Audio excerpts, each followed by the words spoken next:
anan nake so in ja hankalin ɗan uwa malamai masu wa'azi da du'at, saboda abubuwan da yake faruwa ya fara yin yawa. A ce malamai suna zage-zage da junansu, wannan ya mayar da wannan martani, wannan ya mayar da wannan martani. Ni ina ganin idan wani ya magana wanda ake ganin cewa wannan magana ba ta da hankali a cikinta, bai ma kamata a kula shi ba. Domin kula shi ya ƙara masa, zai ƙara wa gauga'iyun, wawaye da shauransu, shi zai ƙara mishi farin jini a wurinsu. So nawa Imamu Shafi'i yana wucewa, yaronsa zai ce gashi fa wannan suna zagin ka ne, sai ce wa laqad amru alal la'imi yasubbani fa maraitu sammata qultu la ya'nini. Yace so da yawa zan wuce a wajen matsiyatan mutane, matsiyaci sai ya zage ni, sai a ce ya imam ga wani yana zagin, sai in wuce abina in ce ba da ni yake yi ba. Ina ce yara suke cewa sai an kula kashi yake doyi. Ai haka ne, sa rai da abinci shike jawo me, shike jawo yunwa. Ka lura in kana zaune a nan yanzu kana so kai fitsari, baka ji fitsarin ya dame ka ba, amma da ka shiga bayan gida fa kana shiga kafin ka kunce wandan ka har tsalle kake yi. Don me? Dan ka sa rai zaka yi, kwakwalwa ta gaya maka cewa ka zo inda zaka zubar da shi. So don Allah manyan malamai, dan wani ya zage ku ko ya ɓace ku ko ya muku wani abu, kar ku ce za ku yi gangan ku ce sai kun rama. Ku rabu da shi, inna Allah yudafi'u anil ladina amanu. Manzon Allah sallallahu alaihi wasallam an zage shi, an ce mishi majnun,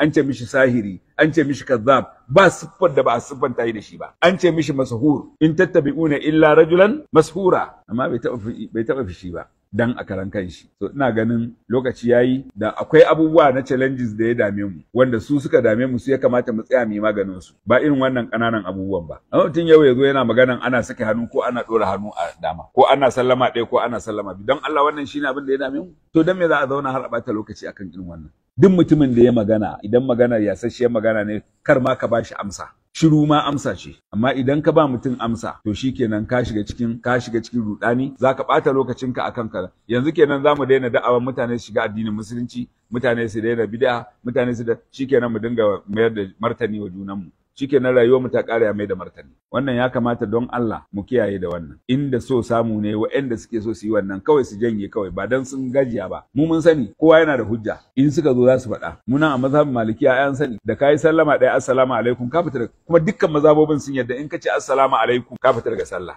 Wannan assalamu alaikum na biyu da zaka yi sunna ce kawai, ko ka yi ko baka yi ba kenan. Sannan dukkan mazhabobin nan sun yarda cewa da wanda ya rike hannun shi da wanda ya sake hannun shi ba ya ɓaci sallah, ko ka rike hannunka ko ka sake hannunka duk ɗaya ne. Abubuwa ƙanana ana ta magana, ana magana akan jalsatul istira, dan zaman nan da ake yi, wanda wani sallacin da kai wannan zaman sai a ce subhanallahi, ko baka bane? In dai kai wannan zaman mutane suka tazo a ce maka subhanallahi dan sun san me ba a san shi ba. So dan me za ka kawo abin da ba sani ba? In a cikin wajen ilimi ne, bangaren ilimi, ɗaliban ilimi kake tsaka, sai kai duk abin da kake ganin zaka yi, saboda ilimi ne za su tambaye ka, hujja zaka bayar. Amma aka shiga cikin gama garin mutane, don Allah a basu da abin da suka sani, da littafin da suka sani, da abin da ake koyar da su. Duk wanda ya zo koyan sallah nan alari muke sa mishi, ka sa mishi alarin shi, ka gaya mishi, har ana cewa lahalari matatan sallah, rariya matatan sallah, duk abin da kake ciki yana ciki. Risala din nan ka ɗauko muƙaddimanta kawai na tauhidi ya ishe ka, ba sai ka shiga wasu littafai ba. Nasiha ta da nake yi kenan ga ƴan uwana, ni ma Allah madaukin sarki ya kare ni. Allah ya sa kar ku ji wata rana an taba ni in zo ina mai da martani. Yace to wa kai kai shi kar a mai da martani ba, to sai a tunatar da ni da mutum dan adam ne. Wataƙila sai mutum ya gafala, da yake dan adam ne, zuciyar shi kurkusa take. In wani ya ce wani dan ba shi aka taba ba, shi yasa yake haka.